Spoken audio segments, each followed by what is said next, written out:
I went to a wedding reception the other day.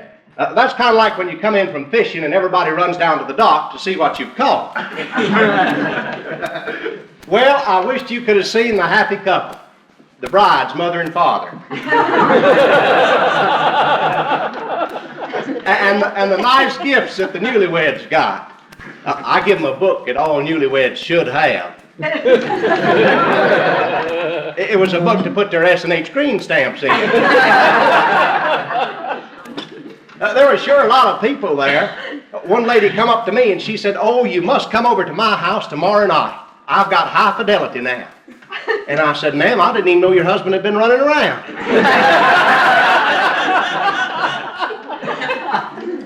Some of the guests was royalty. There was a duchess there who had been married 7 times. You might say she was kind of handy with her dukes. One poor lady, they told me, was a baroness. I went up to her and I said, "Ma'am, I just heard you a baroness. Is that right?" And she says, "Yes, it is." And I said, "Well, don't fret over it. Perhaps you can adopt a child." I don't know who made the punch, but it had plenty of zip to it.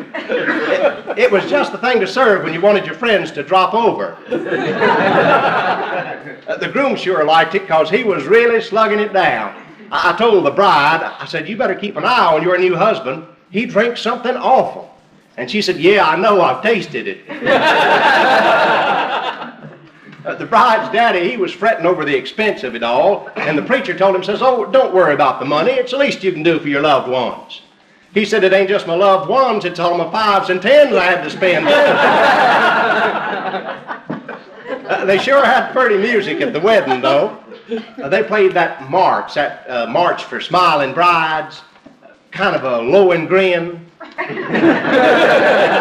And they played that other one, too, the one for mother-in-law.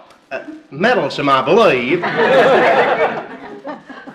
You could tell that the groom was wondering why this was happening to him, and the only person that tried to tell him was this fat girl that kept yelling, "Because."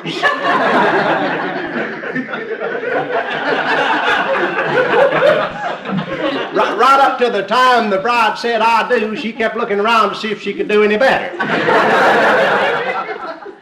It was a pretty happy occasion, and I know the Chamber of Commerce is going to be pleased.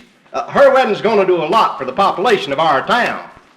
I know at least 8 fellers myself who left town and said they wouldn't be back until she got married.